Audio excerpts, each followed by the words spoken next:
Or what the president's proposing here does not sound like it's in keeping with American tradition when it comes to immigration. The Statue of Liberty says, give me your tired, your poor, your huddled masses, yearning to breathe free. It doesn't say anything about speaking English or being able to be a computer programmer. Aren't you trying to change what it means to be an immigrant coming into this country if you're telling them you have to speak English? Can't people learn how to speak English when they get here? Well, first of all, right now, it's a requirement that to be naturalized, you had to speak English. So the notion that speaking English wouldn't be a part of our immigration systems would be actually very ahistorical. Secondly, I don't want to get off into a whole thing about history here, but the Statue of Liberty is a symbol of liberty enlightening the world. It's a symbol of American liberty lighting the world. The poem that you're referring to that was added later is not actually part of the original Statue of Liberty, but more fundamentally, the history, but more fundamentally, you're saying the history does not represent. I'm saying that the notion. I'm saying the notion. I'm sorry. No, Jim, let me ask you a question. That sounds like some national park revisionism. No, what I'm asking you is, the Statue of Liberty Jim, has always been let me ask you a question. of hope to the world, Jim, for people to send do you believe, people to this country, Jim, and they're not always going to speak English, Stephen. Jim, they're not do you always believe, going to be highly skilled. They're not always going to be. Jim, I appreciate your speech. Jim, I appreciate your speech. So let's talk about this. It was a modest. Jim, let's talk about this. In 1970, when we let in 300,000 people a year, was that violating or not violating the Statue of Liberty law of the land? In the 1990s, when it was 500,000 a year, was it violating or not violating the Statue of Liberty law of the land? Was it violating? When it was 700,000 a year. No, tell me what years.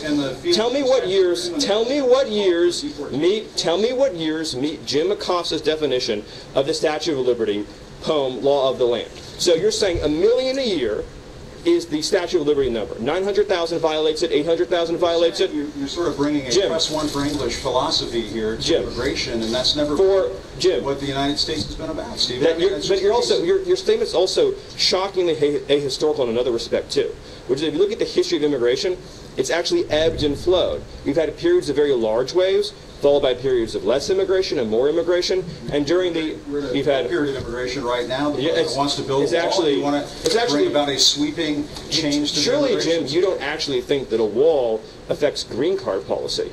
You couldn't possibly believe that, do you?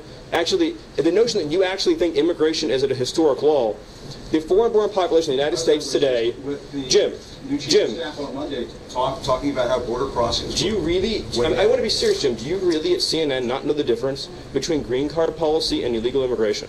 Sir, you really don't know that? Cuban immigrant. He came to this country in 1962, right before the Cuban Missile Crisis, and obtained a green card. Yes, people who immigrate to this country can eventually. People who immigrate to this country not through Ellis Island, Jim, as a factual question, ways do obtain a green card at some point.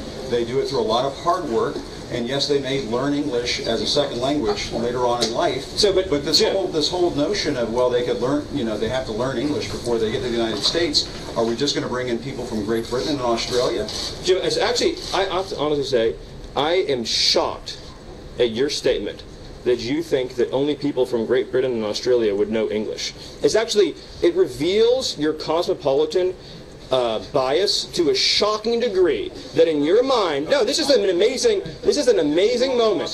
This is an amazing moment that you think only people from Great Britain or Australia would speak English. It's so insulting to millions of hard-working immigrants who do speak English from all over the world. Jim, have you honestly never met an immigrant from another country who speaks English outside of Great Britain and Australia? Is that your personal experience? Of course there are people who come. But that's not what you said, and it shows your cosmopolitan bias. And I just want to say, it sounds like you're trying to engineer the racial and ethnic flow of people into this country. Jim, that is one of the most outrageous, insulting, ignorant, and foolish things you've ever said. And for you, that's still a really the notion that you think that this is a racist bill is so wrong and so insulting. Jim, the reality is that the foreign-born population into our country has quadrupled since 1970. That's a fact. It's been mostly driven by green card policy.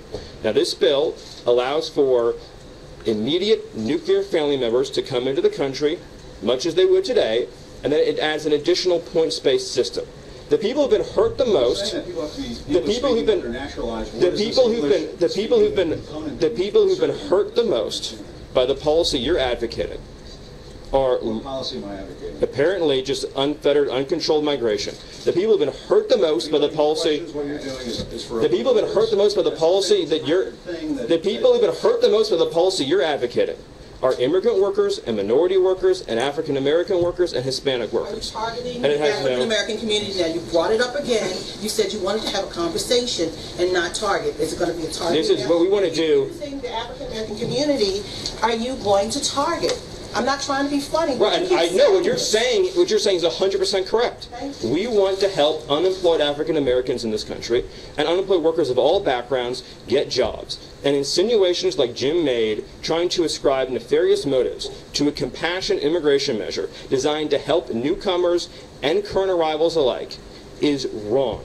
And this is a positive, optimistic proposal that says 10 years, 20 years, 30 years from now, 10 years, 20 years, 30 years from now, we want to have an immigration system that takes care of the people who are coming here and the people who are already living here by having standards, by having a real clear requirement that you be able to support yourself financially, by making sure that employers can pay a living wage. That's the right policy for our country, and it's the President's commitment to taking care of American workers. I apologize, Jim, if things got heated, but you did make some pretty rough insinuations. So thank you. Thank you.